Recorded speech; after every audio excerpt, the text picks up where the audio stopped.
doing it. You supposed to be happy you sitting there with Kid L. Why you mad? The Kid L Podcast. Rocking and rolling. Spitta's in the building. How you doing today, bro? Hey, what's going on, my guy? Not much, man. I noticed this jacket here has business, has branding on it. You know what I'm saying? Oh, for sure. This is your business. Yes, sir. Reliable installation. Talk about reliable installation first, man. So I've been doing floors since about 2004, 2005. Okay. Through my granddad. So it was inherited through him. I started, like I say, 2004, 2005, doing the basics. Over time, as I got older, the years grew like that. Probably like right after high school, I was trying to figure something out. Trying to work for the big three for real. I was either trying to work for Chrysler, GM, Ford. I always work in the plant somewhere, 90 days, you hired in, benefits, higher pay. That shit sound real good. Every time, 66 day, 70th day, you get kicked out of there. I'm like, damn. No, like for real though. That's crazy. So I was trying, doing the right way. I ain't, it just ain't work out for real, man. So then I'm like, man, let me just go back to what I know. Something that I actually like doing though for real. I enjoy it, so I don't really look at it as work. This was about 2014, 2015. That's when reliable installation started in 2015. I didn't get on paper till about 2018, 2019. So you're kind of doing it like off records. Like Basically, I was doing no taxes. I didn't have an LLC, none of that back in 2015. But I was operating paper receipts, Oh, okay. So you still had like shit to yeah, okay. Right, still had stuff to prove and show. Right. So, this is pure entrepreneurship. This is starting from the ground up, right? Yes, sir. It's not like you took over somebody else's business. Not at all. This is your starting. How did you gain the abilities and the skill set to be able to start this business and kind of expand on what the business is for everybody? So Reliable Installation is a flooring company. We started off as a flooring company. So that's all floors, carpet, linoleum, hardwood, vinyl plank, ceramic, the list continue. We gradually started moving into home improvement. Somebody would say, well, I want you to do the carpet, but I'm going to paint first. Give me 2-3 days. So I go home and be like, damn, if I could have painted, I could have got the paint. And so I started practicing on my own stuff, work for the family, somebody I know, or even my own room, my own house. Just learning the craft, playing with it, and then cool. I started adding that, and then it just gradually started getting higher and higher. Now we offer painting. Now we offer siding. Now we offer roofing. Now we offer plumbing, electrical. It just got to going. So now it's actually a home improvement company. But it started off as just floors. Cool. So you guys expanded from floors, and now you offer all types of things to help somebody with their house's foundation and whatnot, right? Correct. Very, very cool, man. You said you started about 2015? Right. I actually remember the day, not to cut you off. Mm-hmm. But I vividly remember the day. Yeah. I know a lot of people that's into flooring, so I used to always go jump on their truck. No tools, minimum experience. So, the pay was, based on what you knew. I was taking it as, okay, cool, I'm going to still get paid, whatever, but I'm going to learn something out of it and then go do it elsewhere. So I really took the real importantness out of it. And I was on my way to a carpet job. I remember we was going to Pontiac. We took Telegraph straight down. We passed Square Lake. Out there, riding. The guy we was going to work for was an older couple, married. He worked for Chrysler at the time. So he was talking good, I can get you in. I got power. So I'm just like, cool, you know what? I'm on my way riding. I'm like, I can't do this no more. I don't want to be riding on his truck. I got to come ride with you. I got to get paid what you want to pay me. So I was just riding out there like. Man, there's nothing worse than working for somebody who's pulling your time onto their time. And you don't know what your schedule is. You don't know when you're getting paid. You don't know how much you're getting paid. Yeah. And they're not really showing signs of respect. And, you just don't know where you're at. And you want to take control of it all on your own. Yeah. And, you did the smartest thing is you learned what your job was teaching you, and then you went and created a business based on that. I think Mark Cuban talked about that. Okay. Mark Cuban said that if you have $10,000 right now, go work for a telemarketing company, learn everything from them, and then tell them, hey, if you guys don't give me a raise, I'm going to take everything I learned from you guys, I'm going to start my own business. And then you're going to do it anyway. But Yeah. that's the whole point. You learn everything you can from a job and then you replicate it, right? Exactly. So To the how best easy of your was it for ability. you? Oh, first of all, let's get into your history a little bit, man. Where are you from? I'm from the west side of Detroit. For sure. So talk about growing up in Detroit a little bit. What was your life like growing up in Detroit? It was cool. It was decent. I know both of my parents, they didn't live together or anything, but they was cordial, respectful. My mom did the best she could. I'm the second oldest out of 5. Everything was pretty much cool. I grew up on the west side of Detroit from either Schoolcraft all the way down to 8 Mile. I never lived anywhere past Schoolcraft. I'm real tight knitted with my family. We all grew up in the same household. Real educational. My mom used to be on the radio back in the 90s. What station? I don't remember, honestly. But I know she graduated from Specs Howard, so she got her broadcasting degree. So Cool. I remember I used to just hear her on the radio, stuff like that. Sick. Yeah, my dad, he owned a towing company. He been doing that for like 20 plus years. So I always been watching people in my family do their own thing compared to working a job. Right. Not saying that anything is wrong with it, but if you got bigger skills and bigger talent and you pretty much want to control your own show and figure stuff out on your own, I say go that route. But everything don't work out for everybody. Yeah, some people like to have a schedule and to follow somebody else's program, but some people, there comes a moment where like, I want control of this now. Yeah, I want to chase my dreams. I want to step out and put in 20 hours instead of 8 hours like everybody else. It just kind of depends on you. Yeah, so when did you graduate from high school? I graduated from high school from Robichaud, 2012. And then what college did you attend? I went to Western for a year just to pretty much hang out. Just to figure out stuff? Yeah, I went with my best friend, actually. He ended up graduating and moved to California and everything. But cool. Yeah, it was a cool experience, though. I got to see the world. So then you, from that point, you just started working jobs, right, until 2015? Yeah, just about, literally. So 3 years after you graduate, you started your own business, pretty much? That's a good way to look at it. That's pretty crazy. Exactly. Most people don't have the guts to do that, man. That's insane. Yeah. Talk about starting a business for cats that don't understand what what you have to go through to even just properly start a business, and especially the business in the industry that you're in. I would say patience. And I know that's like cliche, but seriously, before you rush out and just try to figure out anything, you're going to be burning time. It's like when you broke or when you don't have it, you'll do anything for money, but in reality, you're wasting time. So if you got a little bit of something you can stand on. Right now with all this technology, you can use your phone, you can get on your laptop.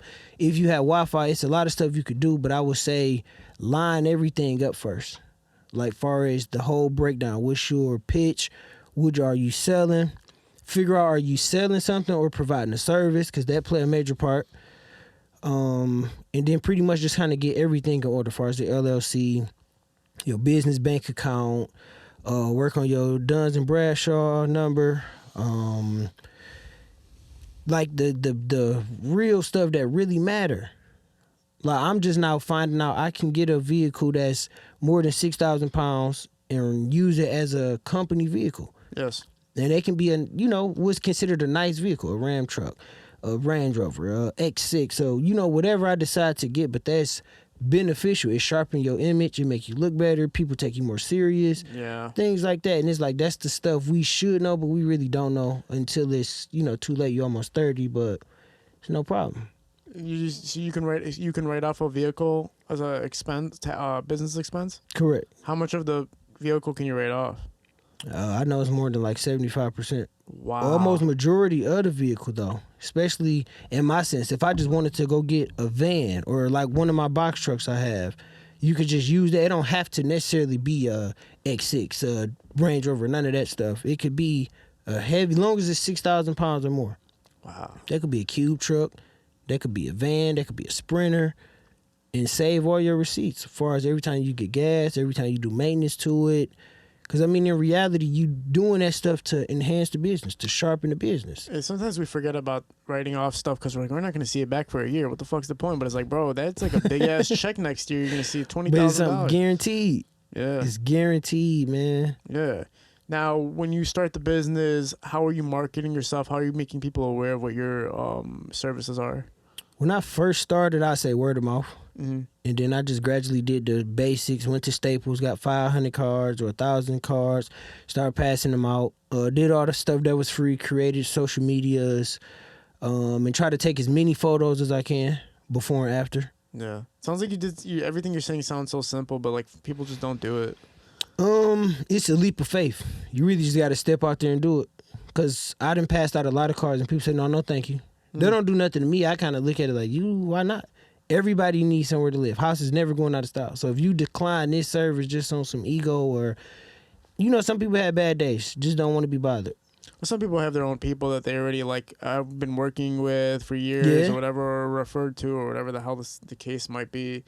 There's always different reasons. But it's like, yeah, well, you're right though. Like, might as well take the card, right? Yeah, or if not, it's just like, that's cool. You got to expect that though. Everybody's not going to say yes. But the people that, come on, man. 1,000 no's, right? 1,000 no's, 5 yeses. That's all you need. Yeah. That's all you need. I was dating a girl one time, and she was telling me how she was doing real estate. And she's a real estate agent, and she said that, she would spend 40 to 50 hours a week making no sales.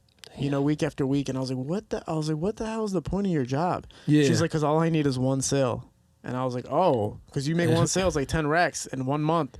That's a lot of money, Yeah. So, but I still had a problem with it because I was like, yeah, you're still wasting your life, though. Somewhat, in a sense. In a sense. Like, damn. In a sense, you're wasting time. Like, when you're constantly trying to make sales and there's so many failed sales. Yeah. It's like, I do get it. Like, that's what you have to go through to make one sale. But damn, man. But you go to the drawing board and you figure out, what can I increase? Yeah. Whatever market I'm in, what can I improve? That's the biggest room in the world, improvement. You can always improve no matter what you're doing. Exactly.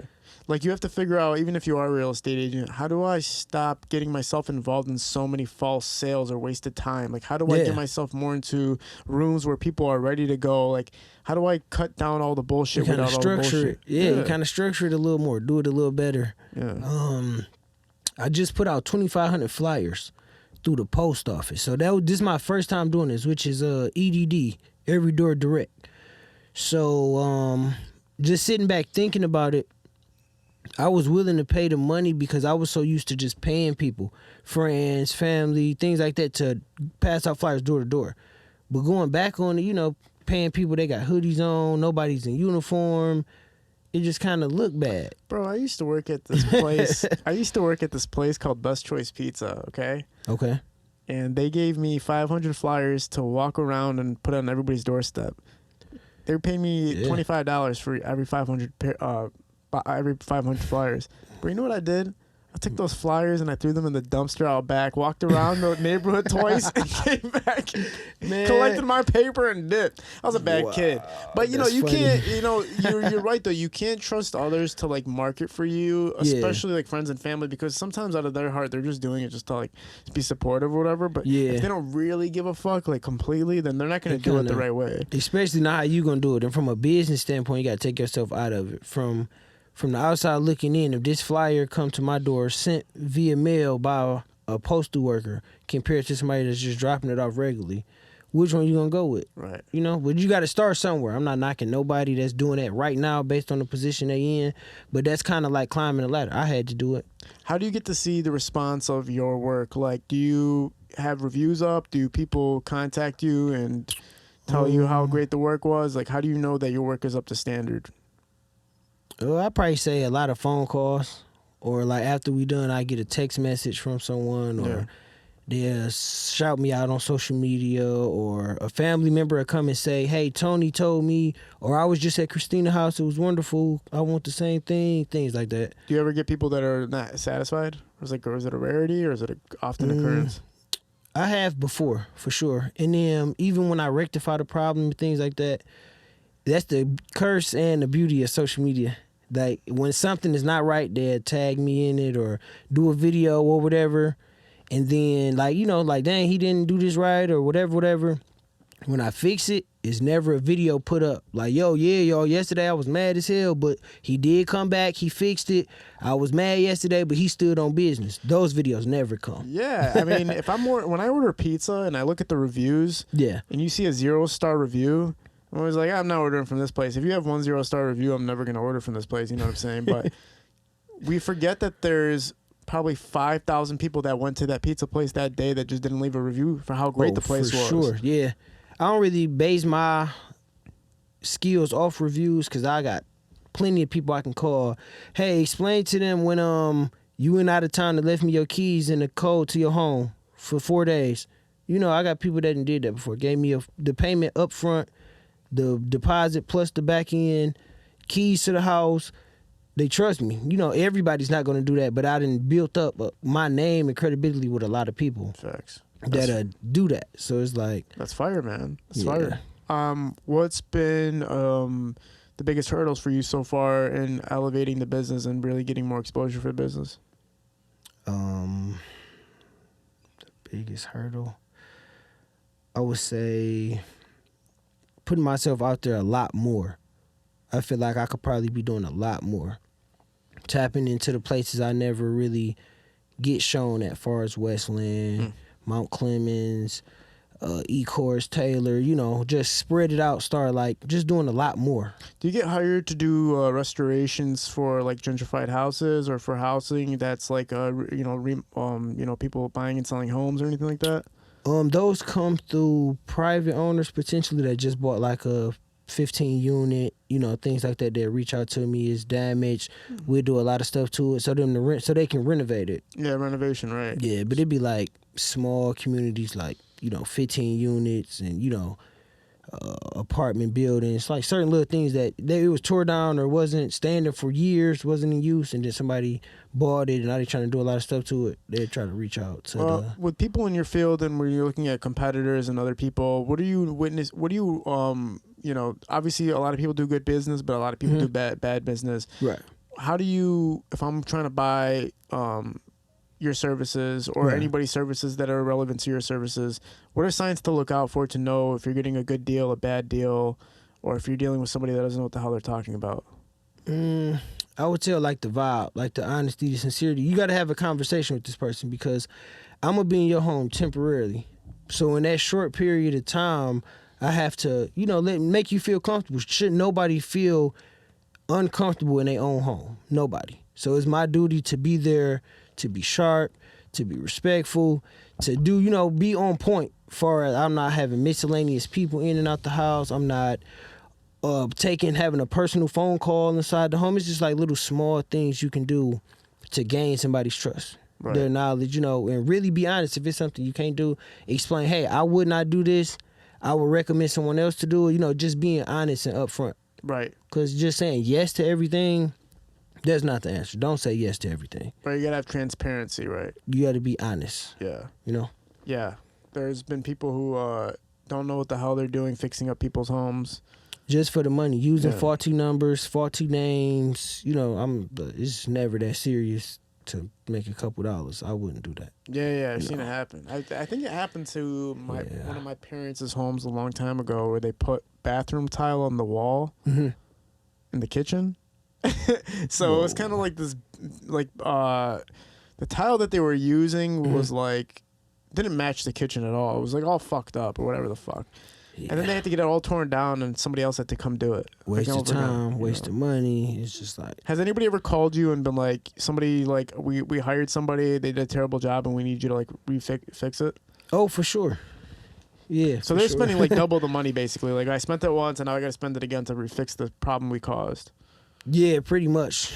And that'd be the lesson for them to realize, like, hey, just take your time. Don't always go with the cheapest price, because you know, you get what you pay for.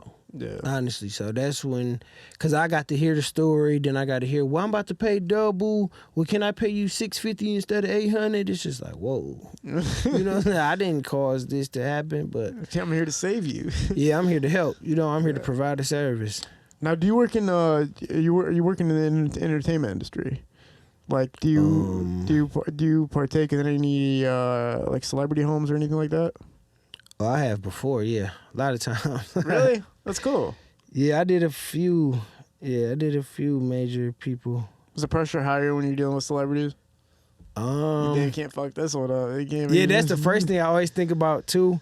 But then it kind of be like, they be cool for real. Like a lot of people I done met, they honestly like be cool and they just want their stuff done right. Yeah. And they pretty much heard or seen in my Instagram. Like a lot of people be just like, man, I see your Instagram. I be seeing a lot of stuff you do. You kind of post a lot. Like I like what you doing. You be showing people like the good and the bad to it. Like I don't just post, oh, everything is good. I make money every day. It's easy. Quit your job. What's the most sought out? Is flooring your most sought out service right now? Oh yeah, I would say it's a lot faster. It's a lot durable. It's a quick change, for people that's renting. What other services do people often reach out to you for? Lately it's been a lot of bathrooms and kitchens. Lately. Really? Yeah, but floors be a lot. Because you might get carpet all the way upstairs, hardwood in the living room, ceramic in the kitchen. What's a common thing that you see in people's homes that people need to modernize, that they're not modernizing, makes their home look kind of dated? Bathroom, for sure. The Bathrooms? towels, yeah, the blue and pink towels in the bathroom. You could tell it's old as hell. Damn. That's all. But once they change that, the house gonna elevate. The property value, you gonna love it a lot more. You see it every day, But I say the bathroom for sure. Always modify that bathroom. I haven't seen blue tile in a long time, man. Oh yeah, it's still out there. That's how you know it's the 90s, right? Or like late 80s, early 90s. It's definitely still out there. Is it this the only business you're focused on? Right now, I got something else I'm working on. Like I got a few properties or whatever that got from the land bank and improving. But as of right now, home improvement because it's never going out of style. How do you decide your team? Because it's especially with independent work and contractual work and everything like that, it's always hard to get people to show up on time and make sure that they're doing the job and not slacking off. Like, how did you pick your team? We gotta all have the same mindset. We gotta know what we in this for. We're not just doing this to make some money. We doing this to show off a skill. We showing off our talent. You doing this with a passion. Treat this as if it was yours. That's what I stand on, at least. And I know how to separate business and friendship. Like, I know we might hang out and talk shit and do our thing, but when we walk in these people's house, if I gotta tell you put your phone up, I'm not gonna hesitate. Because, this business now, it's nothing personal. Yeah, people getting offended at work is, like, insane to me. I never understood it. Like, if anybody ever told me, like, don't do this at work, and I would always be like, oh, yeah, you're right, and just, like, extinguish the situation. What's the point? Come on, now, like, why we here, though, right? Yeah. Like, come on, man, don't play around. So I stand on that, though. You got to come off the rip like that for people to really understand. Like, okay, cool, I can't run that on him. Yeah. Are you a family man? Yeah, for sure. That's cool. So a lot of it's you're building your legacy for your children and everything. Yeah, so I got a 10-year-old daughter. Okay. Yeah, so. She interested in the business? Nah. Hell no. Hell no. What's up, KK? No cat. Nah. Yeah, but at least you have something that, like, when you get old, time you get older, you have something to pass down, right? Yeah, so the goal is to, like, of course, create a real empire to where when someone need that type of work done, I'm the first one they think about. They know, like they stand on quality, they stand on principles, their prices are fair, they trustworthy. That's what I want to build based on the fact house is never going out of style. So you're going to have people from 18 to 90, your first home to your 20th home. Yeah. That's a good way to look at it. It's like a very adult way to look at it. Yeah, and all you need is that one, though. Like, my homeboy, older guy, love him to death. His name Ronald. He from New Jersey. I met him about 5-6 years ago. Now, going on 7 now, I only know it so vividly because I had a Range Rover like 6 years ago. And that's when I met him. He was like, damn, he was impressed or whatever. So, basically, long story short, when I met him, he had one house. 7 Mile in Murray Hill, 7 Mile in Greenfield area. He got 72 houses now. Woo. He been here 7 years. Like, somebody like that, you have a Rolodex of them type of people. Man, it's crazy, bro. Yeah. I used to work for this guy that was buying and selling houses in Detroit, and he was like, he's like, in the beginning it was a little easy, but then he's like, certain things you can never predict, like people stealing water heaters out of the basement. That type of shit. You got to secure the home. Yeah, you have to actually gate it. Isn't that crazy? Yeah, you got to really secure it. Like gate it, alarm system, have somebody stay there. Dogs, it's something. Like, you got to protect it, man. That's your investment. Everybody out there, protect your investment. Yeah, it's crazy. You have to do all of that shit to sell a house. It's not just like, oh, I'm gonna buy this house, I'm gonna put some sweet shit in it, and then I'm gonna flip it. No, it's like, no, you have to actually protect it the entire time that you're rebuilding it. Yeah, do the basics though. Put insurance on it. Insurance like $30 a month. You know, For real. certain depending on, but you know what I'm saying. Not the whole package. Let them know what's going on. I'm not staying here. It's the house I'm working on. I just want it insured. You might end up paying $50 a month, $100 a month. You know what I'm saying? But that's worth paying. You know, like priorities is real important too, in discipline when you making an honest living and your own money. I would say if you're selling the house, I can see it, but if you're renting the houses, it's so much more, man. It's like, Yeah. fuck that. You have to deal with like collecting payments and people bullshitting you. It's like you're constantly going, and you have to maintain that, do maintenance if you rent out houses too. Like if somebody's garage opener is not working, you actually have to be to the super or the tenant and go fix it. Yeah. Constant shit, man. Don't let it scare you, kid. Though. You don't think, man? No, I have friends that man. do it. It seems like they're always like going to Trying to figure people. something out. Yeah. Is that a lot? Like, can't you just like hire somebody to go do it for you? But You have a property manager. You can hire them to take care of everything, but then you got to worry about that. So it's like you always kind of got to be close to it. Yeah, you can't just like be like, all right, everybody's gonna control my business, right? Yeah, no, you got to be close to it, man. Check up on it, especially once you get to that level. Up until you at that point where you could jump in and out, but until then, you got to be hands on. You got to be there. How many houses do you think you'd have to have a property manager where it's worth it, where the overhead's worth it? You had to have if you don't get a multi-unit where it's like 20 apartments in one spot where you can go just pick up rent at one location, I say, shit, once you start playing with more than 10 houses, you're going to need somebody to come step in and kind of oversee a few things. Just keep you sharp unless you own it all day, every day, constantly. That's 10 houses you got to keep up with. 10 taxes, 10 summer taxes, 10 winter taxes, 10 everything, 10 lawns to keep. 10 shovels to snow, 10, you know what I'm saying? That is a lot of work, son. Yeah. And then 10 potential lawsuits, too. You never know what you could be getting sued for at any moment, literally. Yeah. But houses, though, it's a good investment. Yeah. For sure. Yeah, for sure. For sure. Do you think it's a good time to buy houses right now? Buying houses from where? From the land bank or buying houses from the bank? Like, I don't know. I mean, just a house in Detroit and flip it. if you can get it from the land bank, I'd say buy it. If the foundation good, that's one thing I look into, the foundation and the area, the neighborhood you in. But right now, I mean, $2,000, $3,000. Some people spend that on stuff that you can't make no money off of. So it's like when you're trying to do certain stuff, if you think from 5 years from now, 7 years from now, I would say, yeah, buy a house, buy a property, man. Sure. Y'all know in 5 years, Detroit gonna be lit. We already turned. But I'm talking about lit on the business aspect, far as more corporate jobs, more jobs, better assistance, you know, real oriented city to where they put a lot of money into it to where it ain't gonna be time for foolishness. So if you can get your hands on a piece of property, come on, man. So you think right now, because the houses are so tanked in the prices and the way that Detroit's renovating itself, that in maybe 10 years or something like that, Yeah. when do you think Detroit is going to find stability in the market, in the housing market? I mean, they finding it now, for real. I just seen a house on the page. I forget the name. I used to stay in a house on 7 Mile in Wyoming, on Wisconsin, to be exact. It's a corner house. They just fixed that house up, man. I'm talking about brand new windows, recessed lights, tile everywhere. Just decked it out, man. That house selling for like $250 plus. A house on 7 Mile in Wyoming. $250,000? Yeah, it's actually more than that, but I just put $250 on it.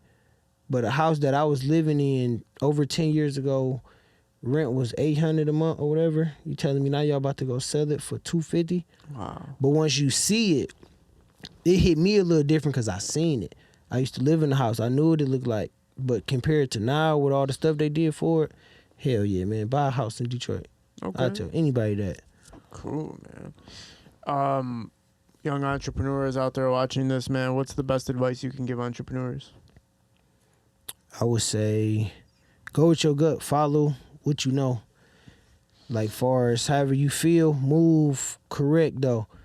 Don't think about, I just want to get money. You got to figure out what you really doing and stand on it. Like everything you do got to be relative to the business.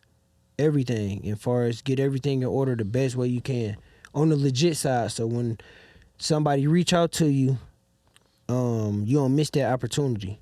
For sure. With your business right now, how much are you expanding? Is this just Michigan based right now?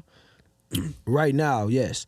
But I did work outside of Michigan, Toledo, and little small cities and things like that. But yeah, right now, Michigan is the goal to take over this 100% to where everybody calling reliable installation. What do you think you have the edge over other companies that offer the same services? What edge do you offer? Oh, I'm cool, man. They like me for sure. They like reliable installation. I'm cool. I come in, do my thing. I'm clean cut. I always, provide a service. I'm real good with customer service anyway, though. So I can communicate and you can get a vibe from me like, hey, if I get him a $2,500 deposit, I'm not worried about him running off compared to this guy right here.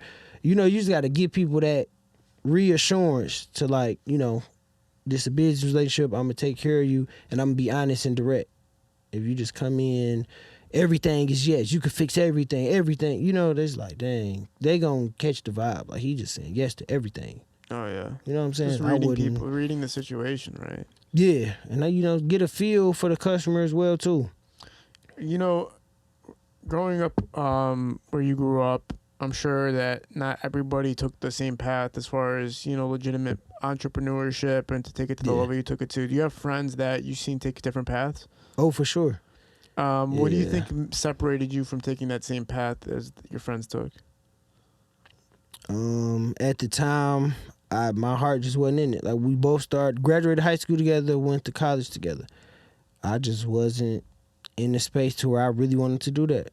It just really wasn't my passion. I wanted to go and experience and enjoy it, but once it hit the fan, you had to get them grades right and really lock in. That's just really something I didn't want to do anymore like I thought I did. So. For sure. Is there anything you want to tell the audience before we sign off, man? Everything, stay tuned to Reliable Installation. We got a lot of stuff going on. 2024, I got a lot of big plans. A lot of stuff I'm doing behind the scenes, but once it's out there, it's out there. So I don't really gonna say nothing up until it's a go. But chase your dreams, man. Live your life. It's Reliable Installation. Very cool, man. Very cool to hear a young entrepreneur talk about his success, man, especially how fast you went from, school to becoming an independent entrepreneur and just moving from there, learning the craft from the employment people who employed you and taking it and creating your own spin on it and developing your own brand and your own marketing strategy to help develop, which is really cool. I think a lot of people need to do that, even though it sounds kind of like, some people are like, well, I'm going to work for somebody and figure out what they're doing and then take their content. It's like, hey, man, I used to work for the wedding industry and that's what it was all about. The wedding company, when you're shooting wedding videos, right? You go work for a wedding company, you're doing videography, photography. Then one day you go like, wait a minute, I can do this without doing my own thing. This guy paying me to do it. I can go get the whole pie. Yeah, but I got to do the work. I got to put that promo in. I got to advertise, and I got to market and put it out there and let people know this is what I do, and I'm serious about it. Yeah, very cool to hear the story. Everybody needs to steal your blueprint. There you go. I'm giving it to you. Please steal it. Free game. Free game. We're at Parallel Sound Studio, High Level Visuals, shooting these productions, man.